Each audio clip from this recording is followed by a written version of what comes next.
as well as novels, stories, and poetry. But the book draws distinctively on social science and journalism. And Sherry promises, in the introduction, I think it is, to that, quote, deindustrialization literature provides insight that neither journalism nor social science can offer, because it tells stories not merely about, but also from the perspective of working class people. So for this panel, I've asked two social scientists and two humanists to respond. Oh, I was confused. Let me rewrite this. I didn't know that good. So I'm going to introduce people now, and then we're going to go in the order of distance traveled, but I'm going to in a little bit about them. This is Joseph Entin here. English and American Studies at Brooklyn College. He traveled the least far. He's the author of Sensational Modernism, Experimental Fiction and Photography in the 30s America, and has a current work in progress called Living Labor, Working Class Fiction and Film After Fordism. This is Larry Hanley, English Department, San Francisco State University, author of the forthcoming book Proletarian Monsters, Class Culture and Existence.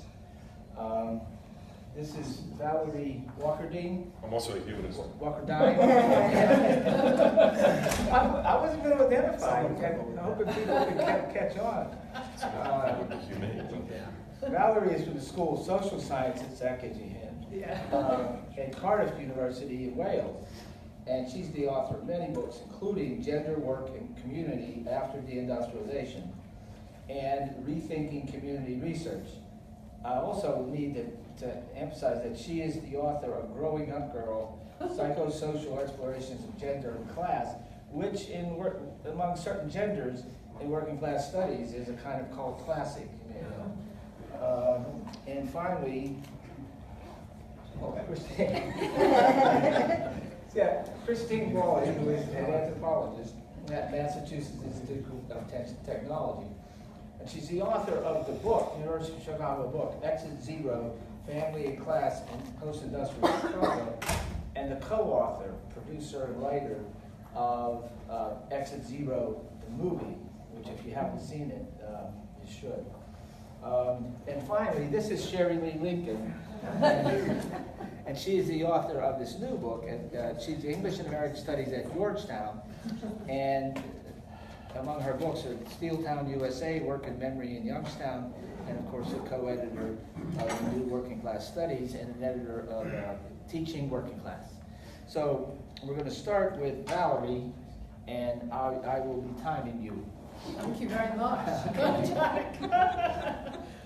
Well, I usually get to go last, being W, but I've never done the distance travel thing before.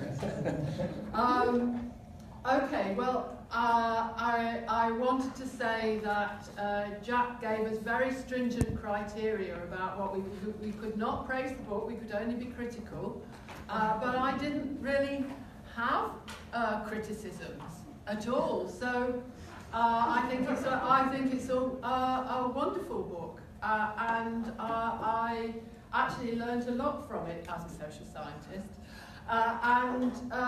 So I thought the best thing that I could do really was to engage with the book in relation to what came to me and my own work, to think about the two of the themes that Sherry raises, and it's very interesting to me to engage with this book called The Half-Life of Deindustrialization, because when I was writing the book Gender, Work and Community, I thought about the idea of a half-life, and then I discovered, only after I'd done it, that Sherry had also used this term. And of course it's a deeply, deeply evocative term about how something, the half-life, of course, of radioactive substances lasts for a very, very long time. And that's what I was thinking about in my own work, how it affects relations of former industrial workers with the next generation who've never experienced it. And entering into spaces, and this is what I particularly want to engage with, in which shaming replaces pride, and the effects of historical trauma has left traces across generations. So Sherry traces these issues in relation to working class writing, and I thought that I could perhaps most usefully engage with two of these issues, identity and trauma, because they're the ones that I deal with most. So how does this half-life live on in bodies across generations? I think that's a really important issue that the book engages with. So, when I was reading Sherry's book, I thought again about some research that I've done on working class girls from the 1970s to the 90s in the UK. And one of the things you see really clearly is the ways in which a pattern of privatisation, outsourcing, job losses, and then the government promotion of small businesses and its failure affects the lives of the daughters born in the mid-1970s. And in every case I looked at, the implications of the history were profound in relation to class identities and bodily dispositions that produce the experience of that industrial past without ever living it. The effects of the recognition of parental struggle, poverty, of wanting never ever to be like them, of learning to survive by your own efforts and so forth. Or as one of my own PhD students from a deindustrialised community in the South Wales Valleys put it to me, splitting families. To my student, the Valley was everything and produced in him a fierce loyalty, while in his brother it produced a hatred and loathing and a desire only to leave, to get as far away as possible, a route only through education.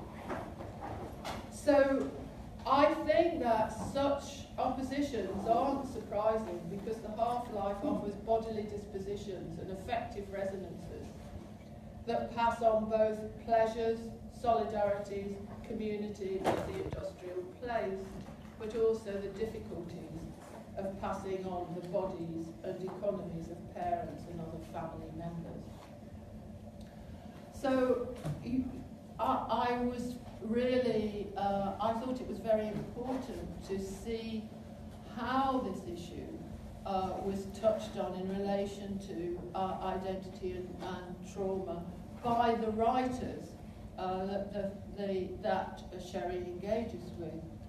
So the half-life doesn't just live on in places or narratives or identities, but is in and on bodies, both human bodies and collective bodies.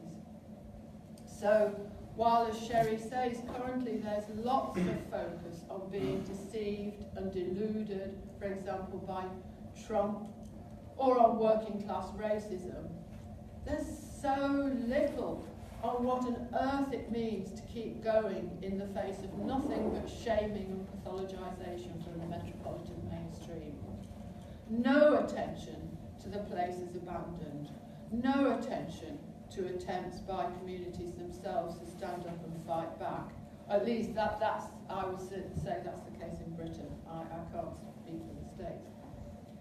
And Sherry mentions the idea of what she calls ruin porn, to a kind of pornographic feast of the engagement with abandoned and ruined industrial spaces.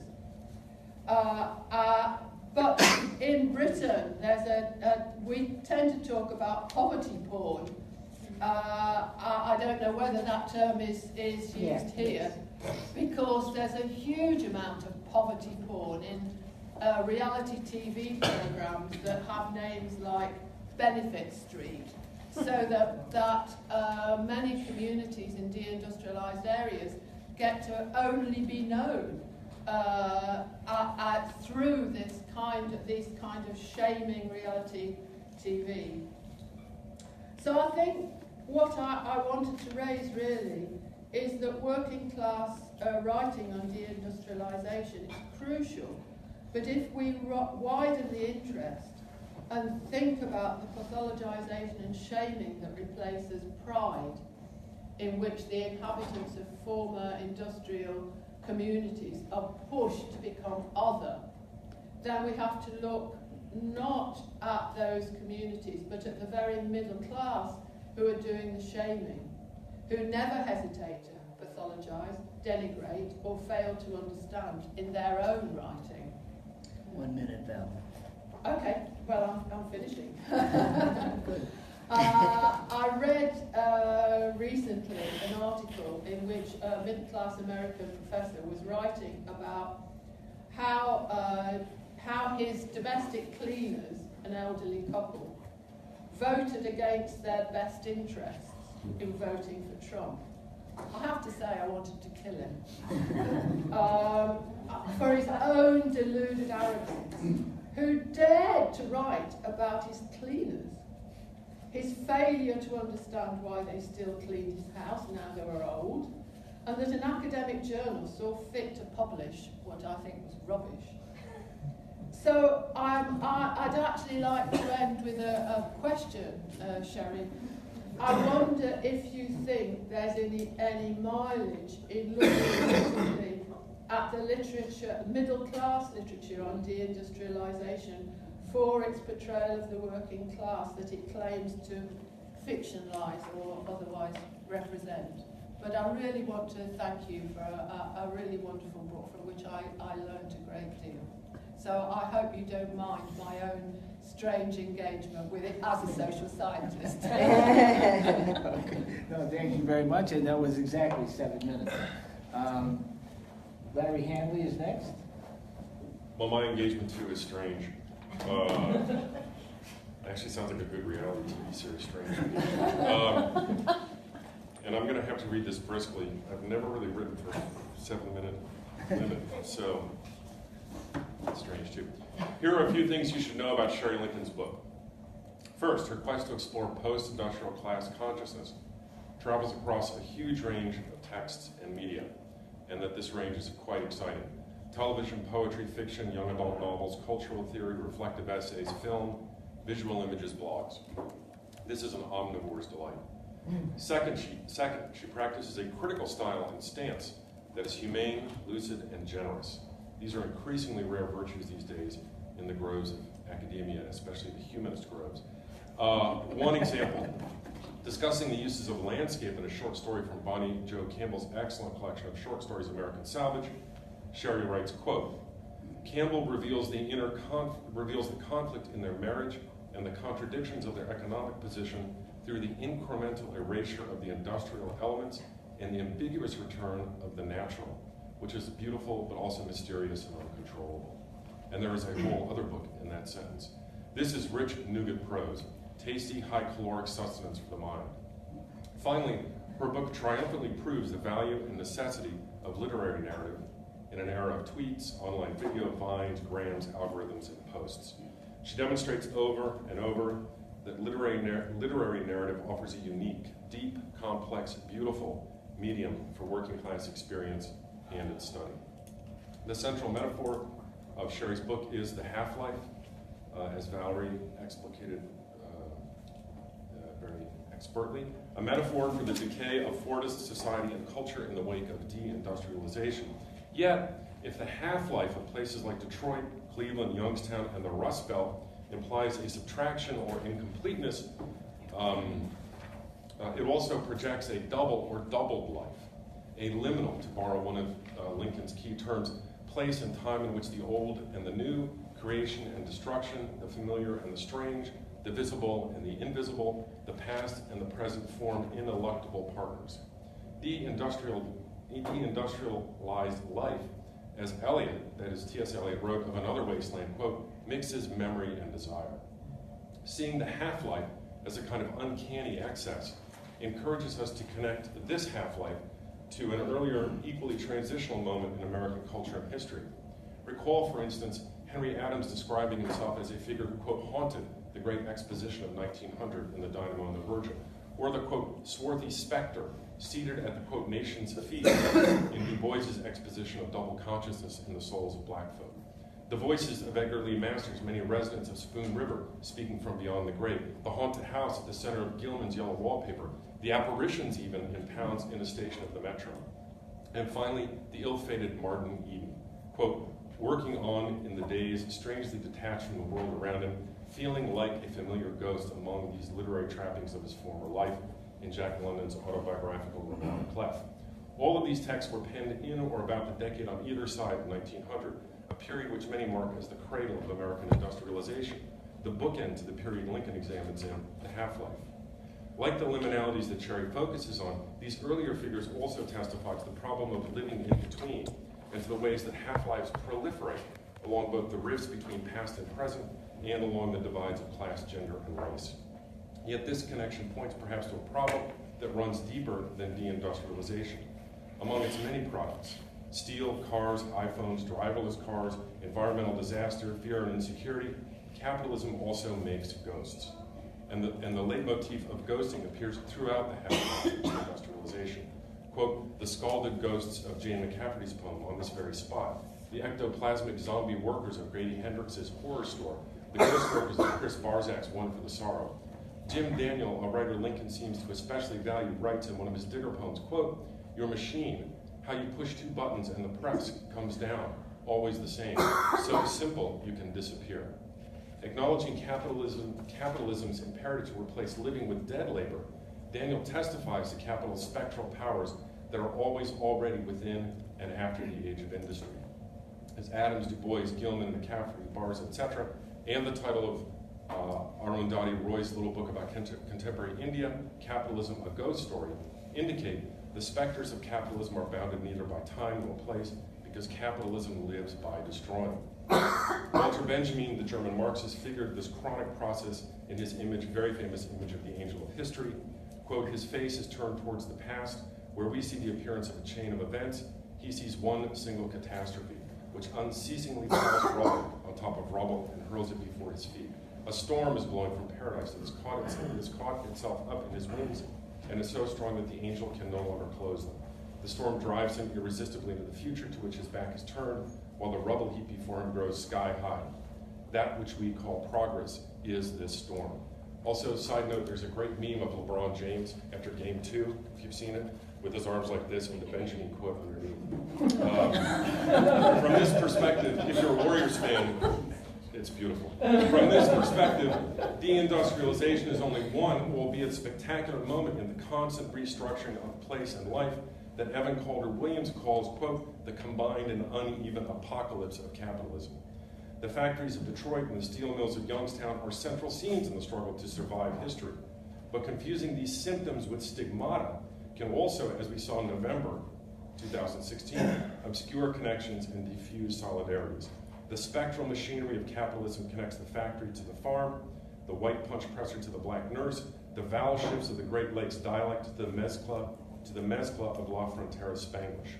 When Chicana poet Cheryl Luna tells us in her poem, the title of which, Lowering Your Standards for Food Stamps, that, quote, I'm far from poems. I write of politicians, refineries, and a border's barbed wire. But I am unlearning America's languages with a mop in a summer hot red polyester top. I sell lotto tickets. She describes a half-life embedded in a different history, shaped by different necessities, and populated with different specters.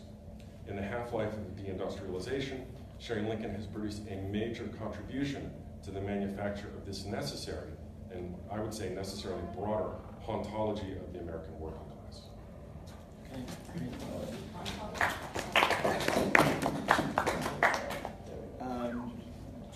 I forget who's next. Christine. Christine Walley. Sorry. I just want to echo others in saying that, again, this is a really wonderful book, and it can become a foundational work in working class studies. And so it was wonderful to have the last week to just enjoy the book and savor it. So thank you so much, Sherry. Since Jack told us we can't spend time saying nice things, so and there's nothing to critique. So basically, just what I did was come up with things that I wanted to talk about further and kind of throw them out for conversation. So in her book, Sherry argues that within the novels, poems, plays, films, and memoirs of deindustrialization literature, the economic and political forces of capitalism and neoliberalism generally remain distant. And she suggests that this is because we experience these forces through the local in particular. As a result, while this literature might cause us to reflect on deindustrialization in ways that can transform consciousness and thereby has the potential to have political effects, this literature doesn't really serve as a resource for political action per se. And one of the things I'd love to discuss with Sherry and others is why this might be so. For fictional narratives, one obvious answer is that because fiction privileges ambiguity and multiple interpretive possibilities, as Sherry talks about, making overt social and political commentary would feel jarring or out of place. But Sherry suggests that something more is at work, that with the loss of industrial workplaces and the expansion of contingent and precarious labor more generally, working class people have increasingly fractured forms of identity, along with increasingly fractured working lives. The implication is that this situation makes it harder to develop a kind of meta-analysis of what is happening that can contribute to political action. For example, who does one fight against in today's fissured workplace of shell companies and franchising agreements designed to bypass legal responsibilities for workers, making it hard to even identify who the bosses might be? And how does one identify oneself as working class when the cultural markers of working classness of previous generations may no longer apply? When, for instance, working class service workers might have some college education and wear the same chino pants and polo shirts as middle class customers. In addition to the fracturing of workplace experiences and identity, there's also, we could add, the problem of an interpretive vacuum. Many of the institutions ranging from unions to churches that might offer alternatives to neoliberal analyses are less central than they might have been in some previous decades. When neoliberal understandings of meritocracy and therapeutic self are dominant, and when alternative interpretations are hard to come by, is it difficult to perceive oneself as working class, as Sherry's citing of Jennifer Silva's work suggests. At the same time, however, we are seeing arenas of transformative thinking and political action in the United States. Sherry discusses the problematic ways that the working class has been perceived post-Trump's election. But of course, we also have Bernie Sanders' passionate followers among downwardly mobile millennials. Of course, there's the Fight for 15 struggles, the economic end of Black Lives Matter, and the more recent waves of teacher strikes, and the fact that you now sometimes see contingent university faculty and grad students marching alongside service workers. So why do we not find the literary equivalent of these kinds of political possibilities in most of the deindustrialization literature, at least so far? Is it simply a time lag? Is it the effect of generational experiences of the authors themselves who may be addressing the trauma of their younger selves, families, or home communities? Or is this more recent activism emerging out of different kinds of social spaces? And should one of the pressing tasks for working class studies in the current moment be to help others make the conceptual links between this recent activism and the fallout or half-life of deindustrialization? So I'd just love to hear Sherry's thoughts on this. The book is also key in underscoring that the working class is not just white males who used to work industrial jobs, even if the media discussion around the 2016 election made it appear that way. Portraying the working class in this way has been key to Trump's project of splitting working class voters along racial lines, much like 20th century industrial managers used to do. Instead, she draws attention to the centrality of writing and film by African American artists within deindustrialization literature.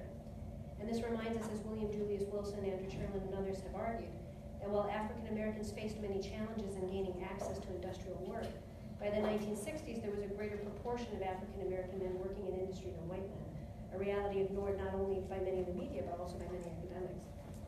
Sherry also suggests that the loss of industrial work has decreased opportunities for working class people of different backgrounds to come together and forge links, even in the midst of very real divisions and discrimination. And this argument, to me, as a social scientist, parallels a key finding of William Kornblum's 1974 classic text, Blue Collar Community, in which he argued that steelworker union elections forced different racial and ethnic groups to come together to form coalitions in order to win, creating possibilities for alliances despite racial tensions. Although not something Sherry discussed, we might also want to draw attention to the class-based ways in which diversity is currently being discussed in elite circles. Anthropologist Hugh Gusterson, for example, suggests that upper middle-class professionals may assert their moral superiority and right to leadership in a presumed meritocracy, in part by contrasting their own cosmopolitan tolerance for diversity to the assumed bigotry of the white working classes exemplified by support for Trump. This move, of course, downplays white middle-class suburban support for Trump as extremely wealthy white donors and the everyday efforts by many working-class individuals to counter racism in context of unions, churches, and schools. I like to think of this class-based version of diversity talk as being equivalent to the Whole Foods version of organics. So while organics came out of concerns about toxicity in the environment, in the Whole Foods area, organics, at least for a lot of my students, is just seen as a marker of class status. So in short, how do we fight against racism while also ensuring that the idea of tolerance doesn't become a status marker in a way that allows elites and neoliberalism off the hook for the social fallout of economic restructuring, as well as for many forms of structural racism? And my last point, a third area for discussion concerns the relationship between middle class and working class residents of deindustrialized areas, as discussed in Sherry's chapter on what she refers to as Rust Belt chic. Rust Belt chic is a largely white middle class genre of writing and visual practice, ranging from a kind of hipster fascination with working class authenticity to a more thoughtful engagement with deindustrialized regions, Harlem Belt magazine, and other places. Class, as we know, is always relational. As anthropologist Sherry Order has argued, Americans tend to see class in terms of those we aspire to be like and those from whom we're trying to differentiate ourselves. Rust Belt chic complicates Order's characterization of a neat division between the two and notes two interesting class phenomena. First, many proponents of Rust Belt chic may be the grandchildren of industrial workers seeking to create connections with their family's past, but with an ironic and intellectual distance that signals their own middle classes. Second, because many of its proponents are themselves members of the creative class, they might possess cultural capital but are often increasingly economically precarious themselves. Might there be a kind of productive cross-class identification of what Sherry suggests, even without explicit references to capitalism or the economic or political roots of deindustrialization? And this discussion raised a question for me, given the kind of shifting symbolism and hardened antagonism among middle-class liberals in the Trump era toward working-class whites, how will this affect Rust Belt chic in the future? Will it play out in the same kinds of ways, or is it going to head in some other kind of direction, given what's been going on? So again, thank you. It's an absolutely wonderful book, and you should all go quickly read it. Okay, and finally, Joseph Entin. Okay, thanks. Good morning. So thanks to Jack for arranging this and giving me the opportunity to speak here alongside these other terrific scholars, including Sherry. And if you have a copy of Sherry's book, you know how I feel about it because I blurbed it. It's a remarkable singular study, and I could happily spend my time today elaborating my admiration for the book. Its innovative congregation of disparate texts and genres to compose a wholly new subgenre. Its complication of simple notions of loss in favor of what Sherry calls critical or interpretive nostalgia. Its insistence on the diversity of working class culture and the dualities of identity forged between mourning and memory, subjection and resilience. Its eloquent case for literature's capacity to, and this is Sherry's phrase, disrupt and expand our understanding. And its steadfast devotion to narrating the history of economic restructuring from the perspective of working class communities and working people. So, brava and thank you. What's more, like all of the most generative scholarly books, the half-life prompted me to ask some new questions. So in the time remaining, I'm going to mention a few of these. Again, I apologize, Jack, I feel like I don't have any critique. I just have a series of questions that were really prompted by reading this, and they're largely kind of conceptual questions. In the book's introduction, Sherry states that Deindustrial Lit explores what she calls the reconstruction of working class culture and identity in the absence of good work.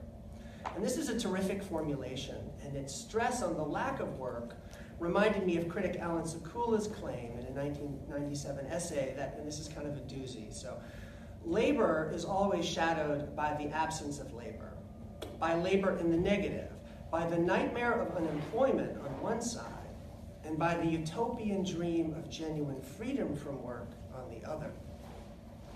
And if the heart of the industrial literature, as the Half-Life shows, is a meditation on memory during a period of dramatic transformation, might those memories connect us to a longer working class literary history, something you were gesturing to, Larry, I think, from the 1930s and even before, that is, like Industrial Lit, focused on what we might call industrial labor's dialectical negatives, unemployment, informal and unpaid labor, and also the utopian possibility of freedom from alienated labor. I'm thinking here in particular of proletarian literature, which is preoccupied, as deindustrial lit is, with labor's absence, but which also aspires to hold out utopian dreams of freedom and collectivity. Does the industrial lit look back to these literary moments? Are they there in the shadows, you know? And are there moments in the industrial lit where we can sense even a germ or a kernel of something that we might consider utopian? You know, this sort of political question about, like, are there resources in the kind of largely, you know, the overwhelming discussion of loss? Are there resources for thinking about new possibilities and what comes next? For me, one of the powerful claims in the half-life is that deindustrialization compounds the already complicated navigation of difference in working class identities. And the focus on difference made me wonder, and this is really speculative, about whether deindustrial lit is, again, haunted, or in Sekula's words, shadowed by, and might invite us to reflect on, the possible limitations of the industrial and deindustrial as analytic frames we all use for good reason. For even during industrialism's heyday, manufacturing workers never comprised more than 30% of the non-farm labor force. What does the industrial era and its aftermath look like through the lens of non-industrial labor, reproductive labor, service labor, agricultural labor, informal labor? The half-life is focused on deindustrialization's disruption. Again, that's your really wonderful resonant phrase, of what Sherry terms the very core of working class experience, culture, and identity. If members of the working class experience Fordism in substantially different ways, for some, as a period marked not by steady factory labor, but by precarious contingent economic and social existence, how does that shape the framing rubrics we use to tell the story of the economic life of working people in the past century? So, and are there particular moments when deindustrial lit enables us to see those complexities? And as Jack said, you know, you do talk about a whole range of different laboring forms, and I'd love to hear you talk about how you know, balance that focus on non-industrial labor through the rubric of deindustrialization. Finally, beyond this, how should we, and this is sort of a question you get to at the very tail end of the book, how should we characterize the contours of the working class that is emerging in the long wake of deindustrialization, an era in which, as Sherry notes, class consciousness is itself becoming harder to grasp? How might the half-life, with its focus on continuity as well as rupture, help us think through, around, and against theories of the multitude, the precariat, immaterial labor? While I think these new conceptions of class may help us register the sea change brought about by post-Fordism, neoliberal globalization and flexible accumulation, the half-life reminds us bracingly that the break was never complete, that what is new is always in complex dialogue with what came before. So, thank you.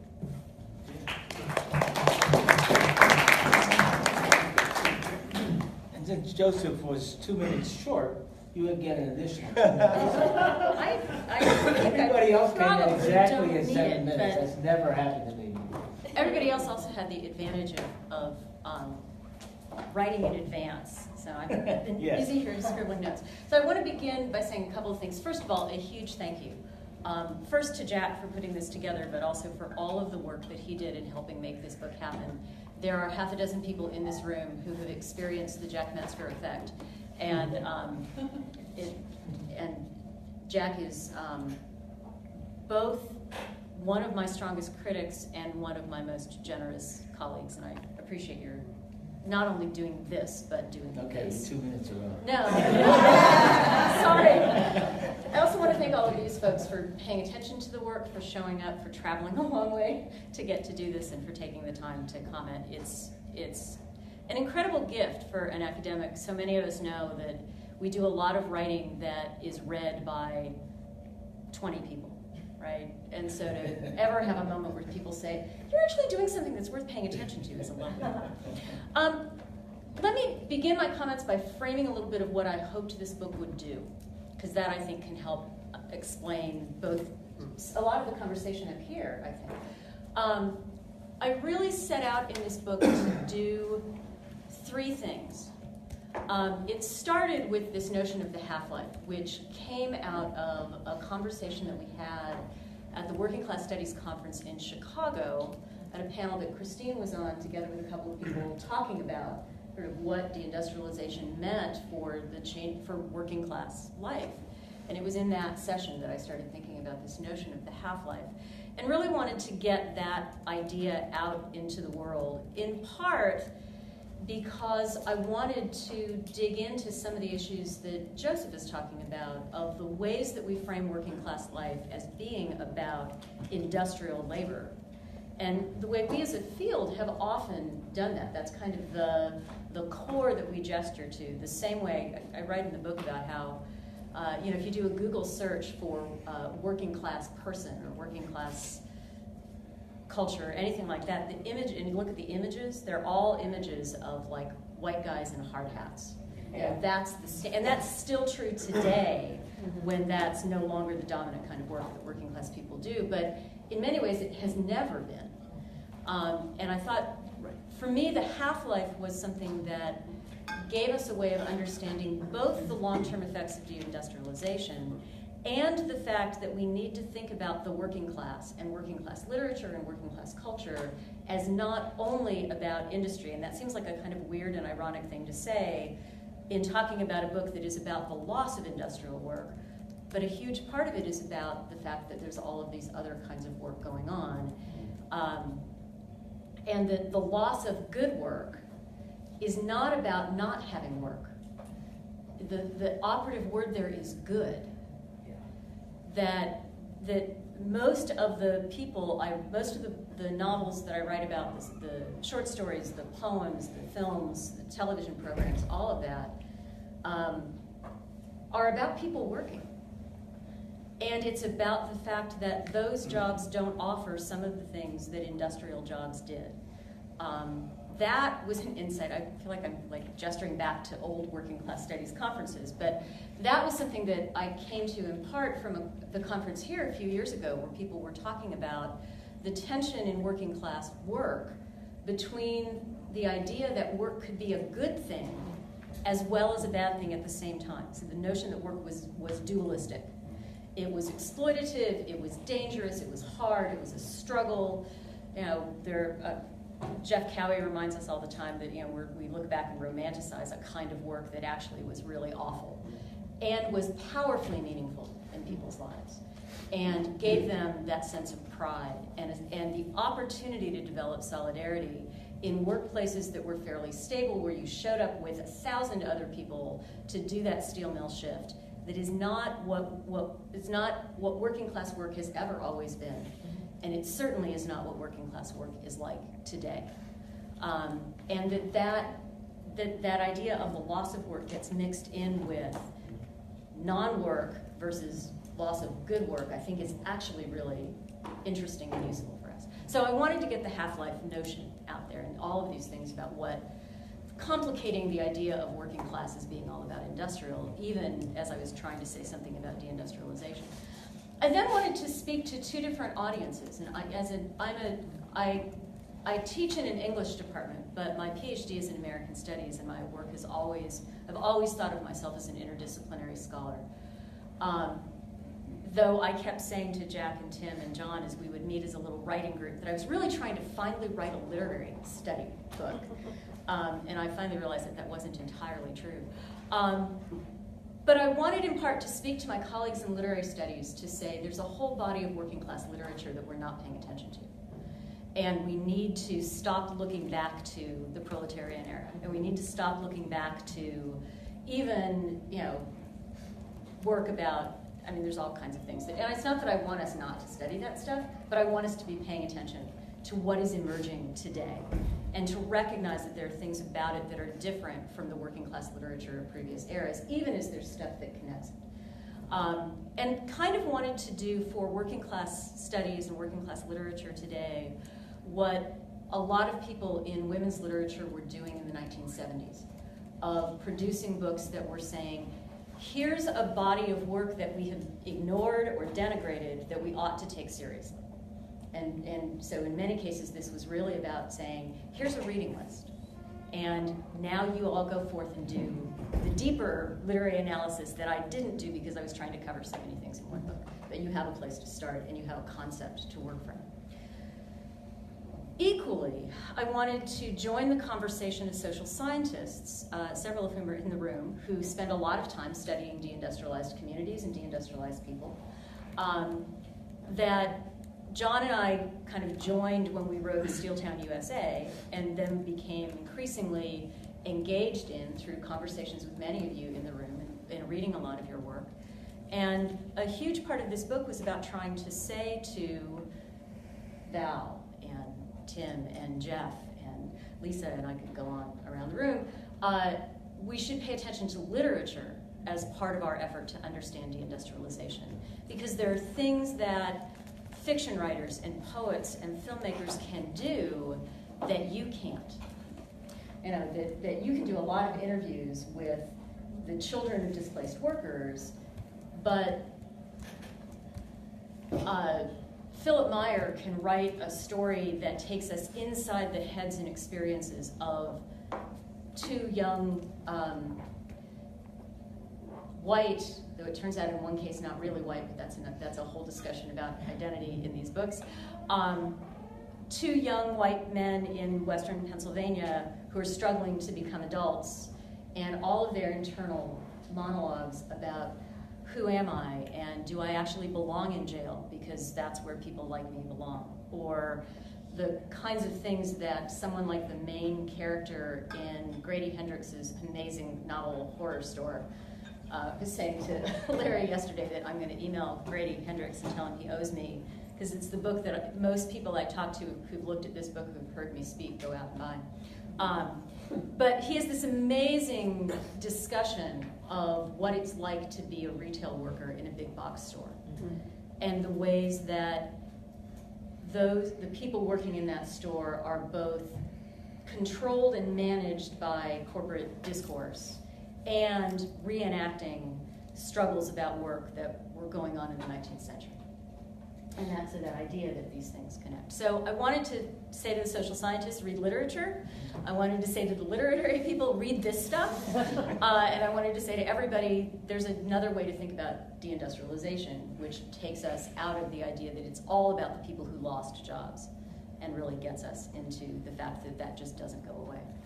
So a couple of quick responses to things that people said. You guys raised great questions, and I'm deeply, deeply grateful for both the fact that you liked the book and the fact that you raised such good thoughts about it. Almost don't know where to begin. About the presence of middle-class writers in this. I think the closest we get to that in two ways in this book.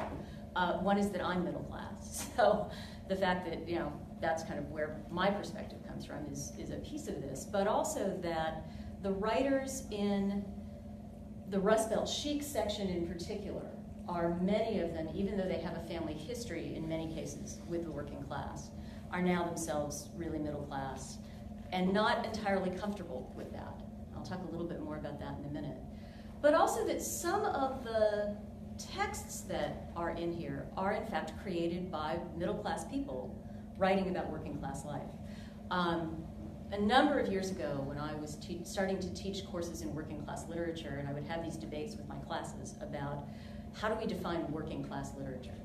Are we going to define working class literature the same way we define women's literature, which is it's literature written by people from the working class? And then how are we defining working class, and how from the working class do you have to be?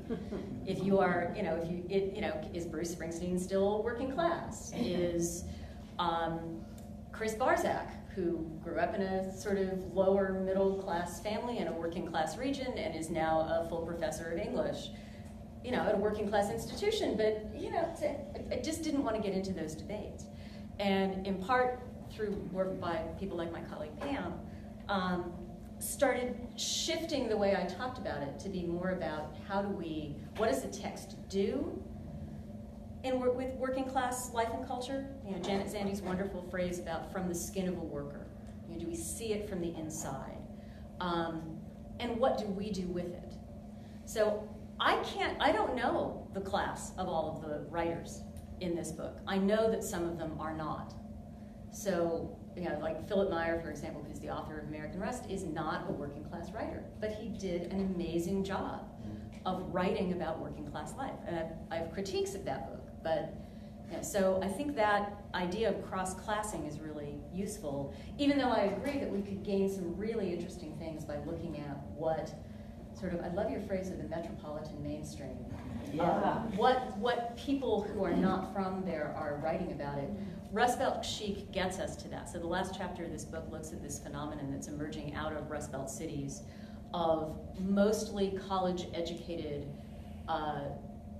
and often like 3 generations from being working class people writing about working class life, where they're doing a kind of recuperation and reclaiming of working class culture, much like what a number of scholars have said white ethnics in the United States did in the 1970s, where their families had worked very, very hard to stop being Italian and to stop being Ukrainian and to stop being Jewish and to stop being whatever. And then came a point when, oh, it might actually be useful for us to do this. It might help us explain our place in the world. And they went back and reimagined what it meant to be Italian American, for example. I think that's part of what's going on with Rust Belt chic, is that middle class people who are experiencing their own version of displacement now, and just their own discontentment with the world at times, are looking back to that and saying, oh, that's who we really are. And this is what our communities are all about, and this is where it all began, is the phrase that John and I heard from people for a long while. Okay, just a couple more things. Christine said something that I want to highlight, which is that not only do I think in reading this contemporary work, we see that solidarity and class identification and class consciousness are harder for people to get to in the contemporary workplace. It's one of the reasons why contemporary work is not good work. So too is a class analysis.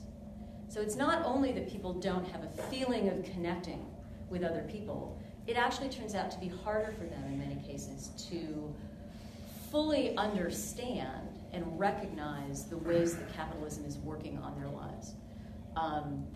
They have sort of been taught not to do that. And I'd like to think that that there's no worker in the world who buys the idea that if you're the sales floor clerk, that you're a partner, right? Team member. A team member, an associate. But some of this literature suggests that in fact people do, and that there's a struggle with that. Stuart Onan's Last Night at the Lobster is a marvelous little book about the manager of a Red Lobster that is about to be closed. And it's all about his kind of trying to figure out, is my identification with the company? Is my identification with the workers who report to me, who don't really see me as one of them, but corporate doesn't see me as one of them either? And he's very clearly caught in between. So I think what that suggests is that part of what is harder for people to get in the contemporary world is the opportunity to fully understand class. A couple more things. The point about sources of resistance is, for me, one of the heartbreaks of writing this book. There's a point in the chapter on work where I talk about how a number of these texts gesture back to labor history or to earlier points in the history of the kinds of work that people do, yet those gestures do not, in fact, lead them to active resistance. So many of you have heard me talk about Dean Bacopoulos' book, Please Don't Come Back from the Moon, and the story about the retail workers who decide they're going to organize a Black Friday strike. And they do it by evoking the Flint sit-down strike. And there's all of these great passages about how, we should be proud of our work and we could shut down this entire mall on the biggest shopping day of the year. And what we forget in that, and that all sounds great, but it doesn't come to pass. The guy who's giving those lectures to the other retail workers chickens out, essentially, saying, look, I've got a wife and a child and I need this job. I can't risk doing this, and it's just me. There's nothing standing behind me. And it's heartbreaking. the section in the book talking about the television series The Wire that comes from work that I did with John and John's son, Alex Russo, looks at how the police officers in that series keep gesturing back to real police work or good police and thinking about an era when the work was better, but they cannot, despite that, really triumph against the forces of neoliberalism that are changing the way city government works. So I want to see those That's why I forces asked, of because I want to resistance. see it too. And in some ways where I find hope is actually, weirdly enough, in Rust Belt Chic, which has all kinds of problems, including the fact that they don't generally talk about the conditions of the working class today, and that a significant portion of it is being used in the service of economic development in these communities. So it's deeply contradictory. But there is also a sense there of middle-class people saying, and people looking back to their working-class backgrounds and saying, there's something else. There's a different way that we could be. And whether that can join up with what's happening in working-class lives today to recuperate solidarity, potential, the idea of a class consciousness, I don't know. I mean, I kind of raised the question in the book of, how will deindustrialization and restructuring change working class culture, but I'm not sure I have an answer. I think we're still early in that process. I wish I had an answer, and I wish I could say it was a good answer. In some ways, this book left me deeply discouraged. I wish I could say otherwise. I'm done. Okay. Very good.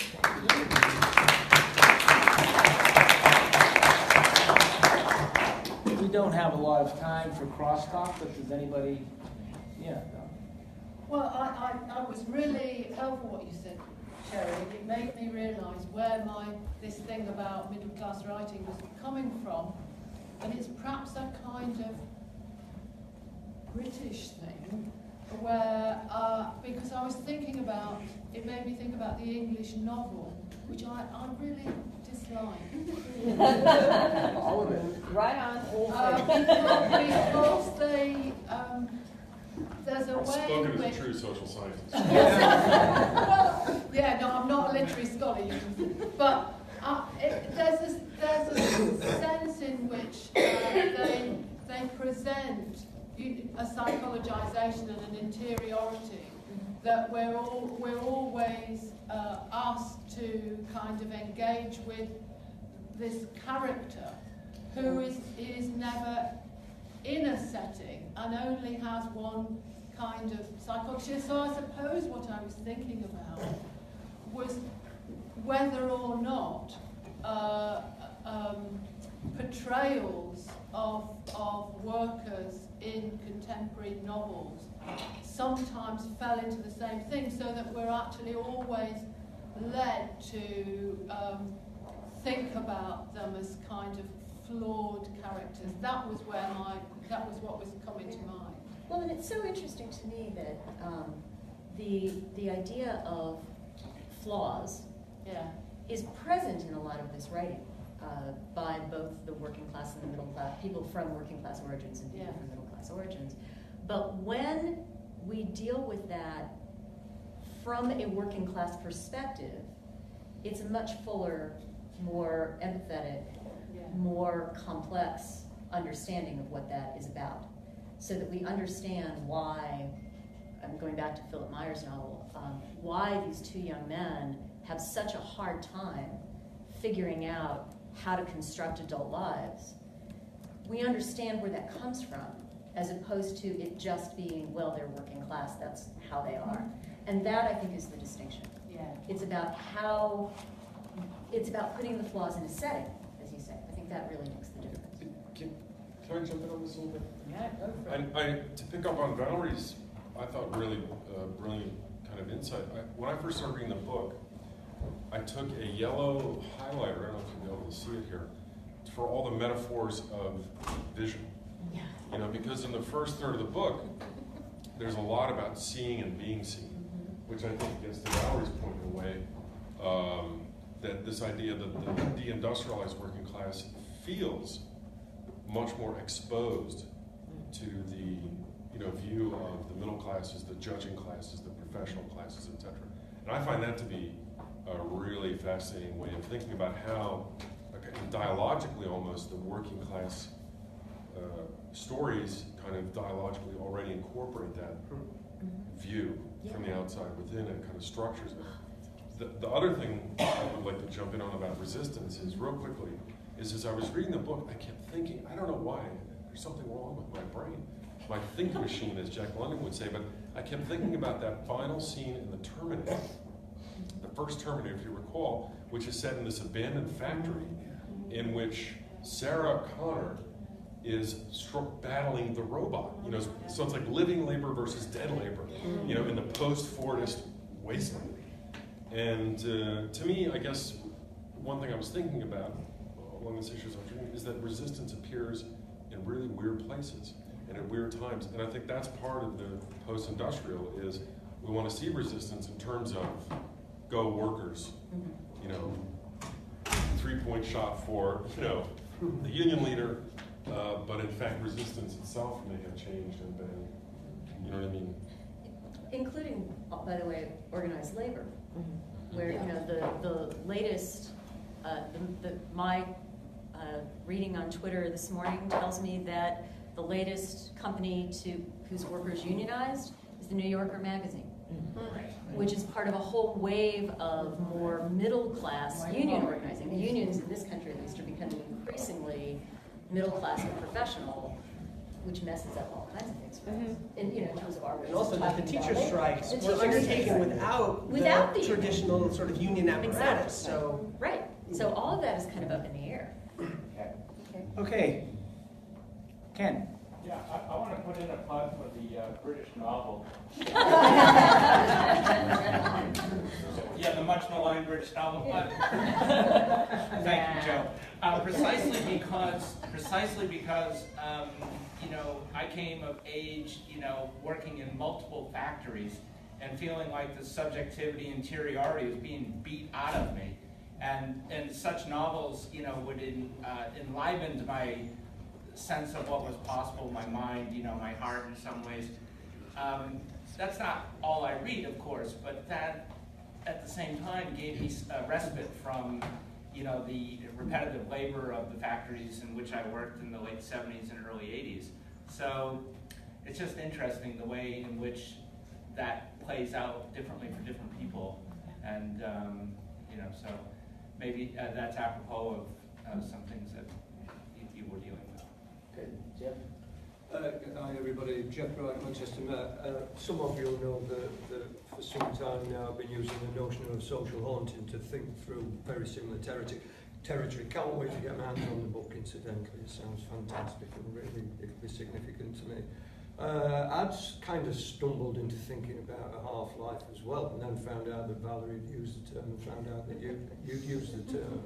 And that kind of helped me to think through that, for me at least, there was something that a half-life didn't seem to be able to contain as a metaphor.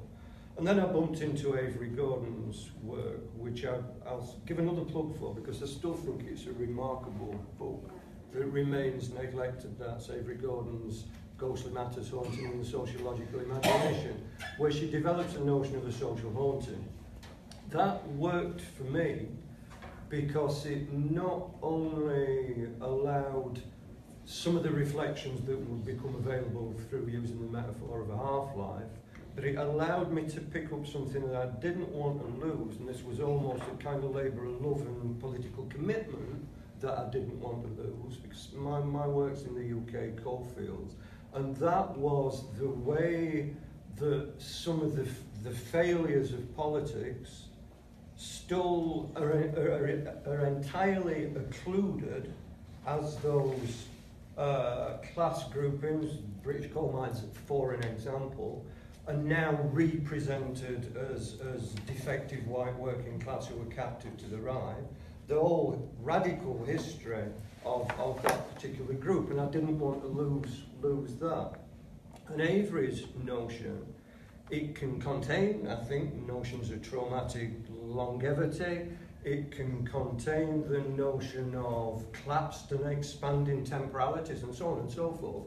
But what distinguishes it, and if one reads the book carefully, she kind of keeps underlining this, is that a social haunting always raises the question, I'm nearly quoting, I'll be quoting later on today, but I'm nearly quoting, that a social haunting always raises the question of what it is that needs to be done that has not been done before. And I think that's effectively a political imperative, and that's kind of worked really well for me. So I guess I just wonder what you think about that, Sherry. And well, so I first heard about that, Jeff, from you. It's now it's a major theme running through chapter 1 of the book. oh, right. So, but part of what I love about Avery Gordon's book is that she develops this sociological theory based on literature. Yeah. So that she kind of gave me a good model to think about how these two pieces can fit together. But that notion of, there is a something that must be done, I think is present in a lot of this. Unfortunately, in a lot of the literature I read, people were not ever able to get to do that something. So. Tim? Just quickly, I always just love to hear you talk about American literature, in part because you do, like, the whole thing. And even to hear someone talking about Eliot at a working class literature conference and put it in perspective. Well, seriously, because I think, I haven't read your book, but I do want to say, just in light of our conversation last night, that what it already does is it creates a category that links economic structures, right, with our cultural history, that these are not separate. And one of the important things that we need to do that I loved about Joe's commentary is we need to rewrite U.S. cultural and literary history, that the categories don't make sense, right? If I take this from Paul Lauder, his still always relevant essay, American Literature is a Comparative Literature, that I teach any chance I get. But, right, Fred Douglass would have loved to be Thoreau, walking and looking at leaves. But when you teach African American literary history, right, you don't teach that moment as Romanticism, right? And likely we need a working class literary history that has different categories that will, our cultural studies provide our perspective on history. And I don't know if we always recognize this when we teach the survey course, right? People are so ingrained, but that's a history lesson. And if we don't tell that history differently with different categories from a working class perspective, that would have a huge impact in our institutional life and in our cultural life. So I just want to, I think that I just reviewed something for Working Class Studies Journal, and the person said she didn't want to pigeonhole a writer as working class. I said, go read Lincoln Hughes' Negro Artist and Racial Model. But like this, my comment was, you might want to, I'd like to see you at least elaborate that position, because most of us in working class studies are insisting on a category to make us visible. And just even inventing this category, it seems like your book is going to play this role in making us develop these categories more historically, hopefully. Thanks. And I just wanted to say that if that conversation is going to continue about class versus economic structures, this book synthesizes it seems. Again, thank you very much. I haven't read your book yet, but I have bought it. And as I was listening to you and the panelists talk about deindustrialization and the fact that the heyday when 30% of people were involved in industrial work, 30% of men, the complications of deindustrialization. I was thinking about the idea of deindustrialization as in itself a metaphor or a shorthand for the period when people had access both to good jobs and to good lives. This is a way that we talk about, again, without talking about capitalism and neoliberalism. Yeah, I think that's true. Good. Lisa, and then we'll go back here. I've not read the book, but I have read your work on the half-life, and we're using it in our project around the Nottinghamshire coal mines. So the half-life is incredibly important, I think, for working class studies. But what I wanted to ask really is about the political and social implications of working class narratives from working class people not being present.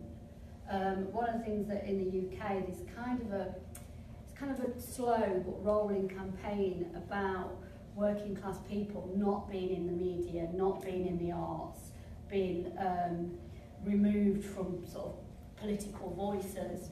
And so I suppose I want to come back to Valerie's point about the responsibility of the middle class, and perhaps them moving out of the way. Because there's been political and social implications of those voices being crowded out. Yeah, thank you. I said, I love the book so much. I'm teaching in the fall. It's terrific. Two brief comments. One, I hope it's not insulting, but I have to say this to my students, right, that how deindustrialization is a periodizing term, but just to remember globally, we're more industrial than ever, right? And everything around us is made in industries, right, from our clothing to our furniture. But the second thing of the half-life, right, which you use as a metaphor, and it's so brilliant. But I'm thinking about the materiality of the half-life, especially when it's the think of the radioactive material, when it loses half its value, right? And kind of environmental violences and the violences which can exceed or escape, right? Everyday working class experiences, whether that's like lead poisoning in Flint or all over the country in Chicago. But the sort of environmental categories where this is real material, that the poison that's in our bodies, like Richard Bullitt's work in Toxic Communities or Cancer Alley in Louisiana, and then environmental, another chapter or article. Yeah, I think that there's not a lot of overt discussion in the book about the environmental parts of that. But there's a chapter on landscape and place that is in part about the social pollution, if you will, of the fact that people live in those landscapes and amid the residue. There's this amazing passage in a short story by Ellen Slezak where there's all of this stuff about cities like Detroit where the nature is coming back, and she goes for a walk in an empty lot that looks like a beautiful field and is tripping over the broken toilet from a house that was there before and leftover bricks and used syringes and all of that is still there, so that idea of the kind of material pollution exists in multiple ways. Yeah. Do you know about things in slow violence like that essay? Yeah. It's so terrific, right? Just thank you. I just want to say thank you. Sherry. I did not grow up in the Rust Belt, but I grew up in a agrarian situation, and this is all so resonant for me because in a way it's industrializing the other direction. Granted, not so many people, lots of animals, but the way we get our food is highly being industrialized. And at the same time, there's this agrarian nostalgia for, old farming. My brother spotted saying, old men in bib overalls, they made the world. Well, great, but, that doesn't work anymore. And how many uncles, great uncles were missing hands, fingers, feet, legs, died. It was not ever this beautiful, it's this perfect past that never was, which we run into all the time. And in very similar ways to what you're talking about. The half-life of that romanticism is very long indeed. And I'm thinking of Jeff too, talk about haunted spaces, family farms that have been in the same family for 100 years, the ghosts are very real. And then when they lose that, and that, again, a longing, which is but yeah, hulking machines, and a lot of the farmers I knew when I was a kid would work nights at Caterpillar, which is still hanging on. And then farm during the day. And so in weird ways, all of this stuff just hangs together and refuses to go away. And we need to write about it, talk about it, deal with it, yeah. Okay. John? I want to sort of build on what Sherry said. That's Sherry. What I think might be interesting is to hear your discussion about choices that you made in terms of what text that you were going to use. Because even within our household, we had some pretty interesting discussions about I think where there are sort of holes in this discussion. The one that was, I think, most problematic for us is I said, we should do something on hip hop. Because a lot of the writing by African Americans was not the typical type of literature as we know it, but two types of music. But in the discussion of sort of ignoring the deindustrialization largely of the agrarian parts of it made me sort of think about that. So when you try to do such a broad range and incredible sort of text, I'm a big supporter of the books. But the thought process that went into the types of choices you were making in which text to use might be interesting to hear about.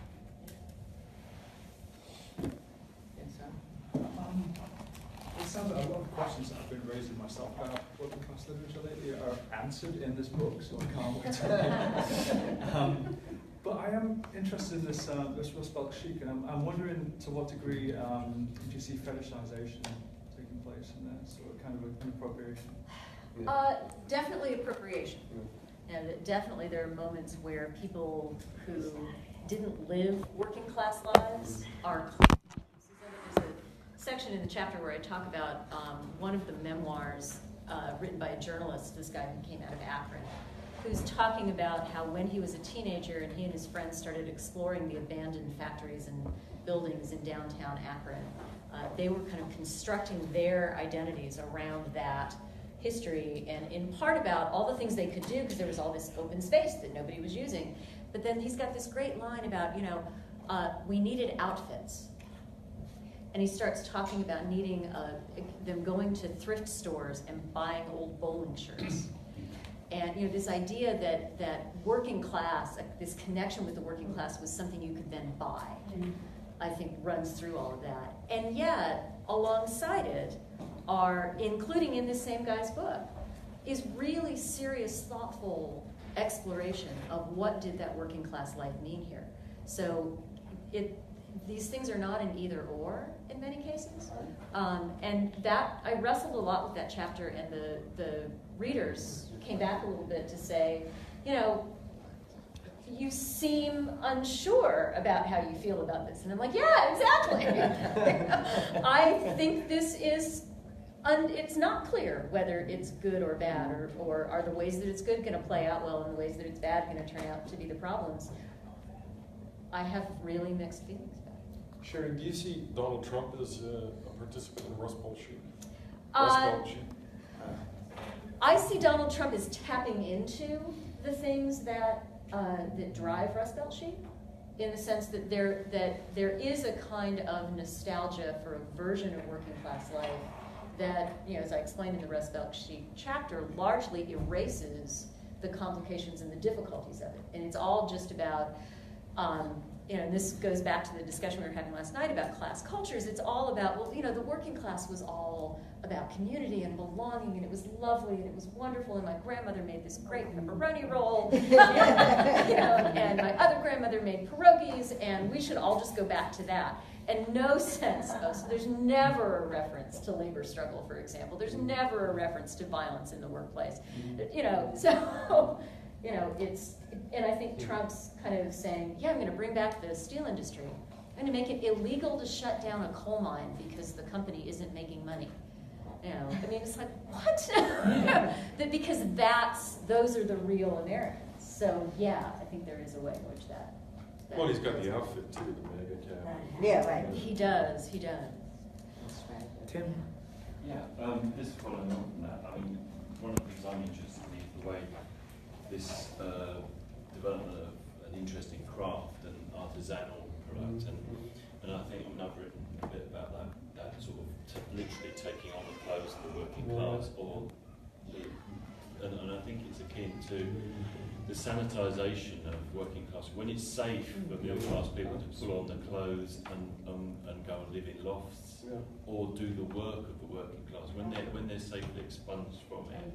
And so there's this kind of really knowing sort of sense of, I used to wear those dust jackets, and they're really great and comfortable, but now I see people sort of wearing very, very high-end, tailored versions, even more comfortable than what I used to wear. But I think it's that watershed of deindustrialization that's made it safe for the middle class not to be misidentified as actually being working class. It's heavily ironic. So it's a kind of strange nostalgia for, I don't know whether it's about masculinity or a type of authentic work, but what I think is kind of It's difficult when you're talking. Sorry, it's, just... it's lovely to be agreed with, but sorry, mate, sorry. But it is, I think it is a kind of gentrification of working class identity, which is really, really problematic. Because in part, and where I think the real pejorative thing, that's negative thing that's going on, is it's almost as if the middle class get into those jobs and say, hey, look, we're going to carry the flame for these really important jobs because all these other people don't want to do these jobs anymore. And we're almost going back and rediscovering that, you know, who knew gin craft and whatever can be important. So, but I think it's problematic. I wouldn't want to say it's all that. I think it's lots of stuff going on there. Because it is about the crisis in middle class precarity as well. That people say the crisis in white collar jobs, let's go back to these jobs that, you know what, actually working with your hands and doing stuff does have a value. So. Yeah, Mark from the social haunting team. I'll put my union hat on. Is that one of the things that struck me, it just suddenly resonated, was this idea that struggle is going to appear in different forms.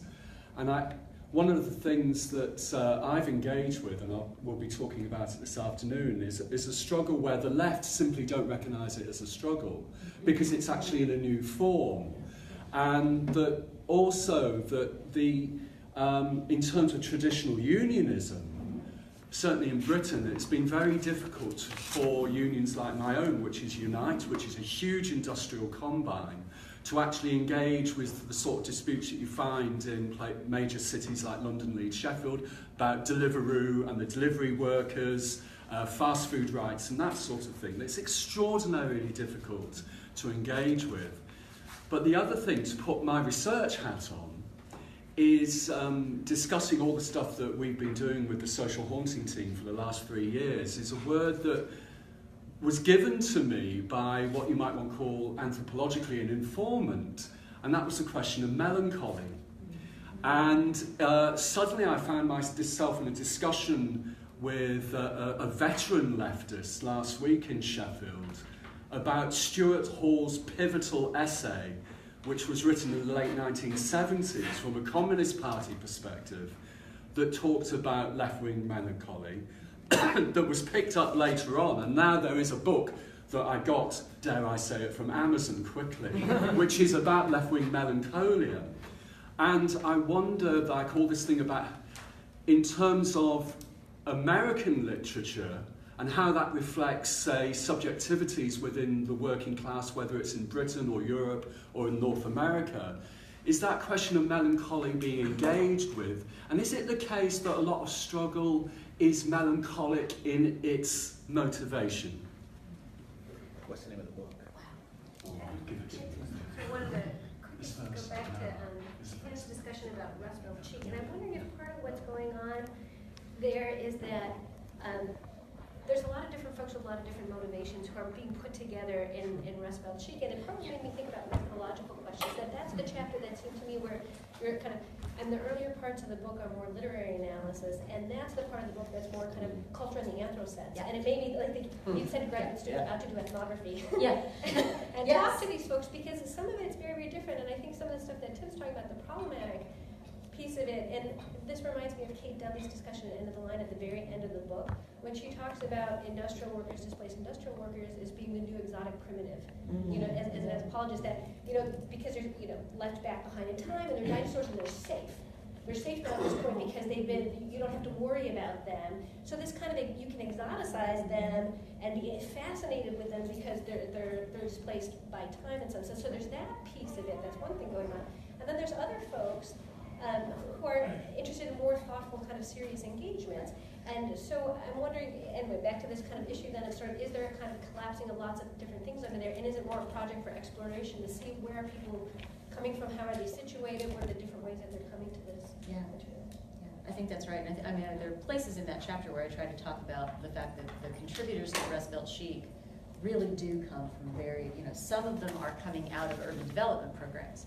Some of them are coming out of just a real engagement with the place that they are from. Some of them are sort of precarious academic workers who are teaching English part-time at 3 different campuses and writing on the side, and and they just have very different perspectives on it, and it does make it, and there's much more work to be done in that. Christy, you had a question on We really do have to. I'm going to do one. Yeah. I just wanted to reference that in the next issue of the Journal of Working Class Studies, we're going to run a review of Masters of Craft, which is Richard Josejo's book, about kind of the reclamation of historically working class occupations, and now sort of middle class people taking over butchery and distillery and things like that. It's not women though, is it? No, it's men. It's never about women though, is it? Nobody wants to be a working class woman though. But nobody wants to. There's no sort of grieving back to being a working class woman, though, is there ever? Yeah. So definitely it's gendered. But I also wanted to one kind of quick thread. Chris, I was thinking about your question. You noted there's a lot of recent activism going on, and you highlighted some of it, but said it doesn't really appear in this literature. And you posed a question, maybe working class studies can ponder this and move that ball forward. And Larry, I was also thinking about what you said, that Sherry's book makes a compelling case for the role of literature, in this era of tweets and so on and so forth. But, so this is just a quick comment of like how I think about this stuff and follow it, engage it, including recent activism. And it's on Instagram, right? So I would put a plug in for a project called Queer Appalachia. So, and they are highlighting, they have a radical critique of the extraction economy in Appalachia, and they're also doing some really amazing work thinking about Appalachia as ground zero for the opioid epidemic and providing recovery resources. There's a lot going on in that, recent activism under that heading. Can I just jump in just one thing real fast? Is I was really tempted, Sherry, when I was working on how to respond to the book, to go in a different direction, which I think is something also we should think about, which is the recent critique of work itself. Whether it's Kathy Weeks or Inventing the Future or the Crisis Group in Germany, that is that the post-industrial, post-Fordist moment is also encouraging a lot of people to think about work and the problems with work and why work doesn't work, whether it's good work or bad work. You know what I mean? So I think that's another context that would be interesting. Okay, we need to wrap up. I get to make one final comment, and that is that one of the things that I think is so great about the book, and nobody has mentioned it yet, is all these character sketches and plot summaries. So you read 3 pages about American Rust, these 2 guys, and then you're at the horror story and the retail workers, and so it's that agglomeration of different kinds of people, different situations, the same kinds of people reacting differently to the same kind of situation, and because the character sketches and plot summaries are so good, I don't want to read some of these books. I read one, and it wasn't as good as just but it's getting them all together, the stories all together, and that diversity is just really so it's a good summer read, and you can pick up a. Yeah. Thank you.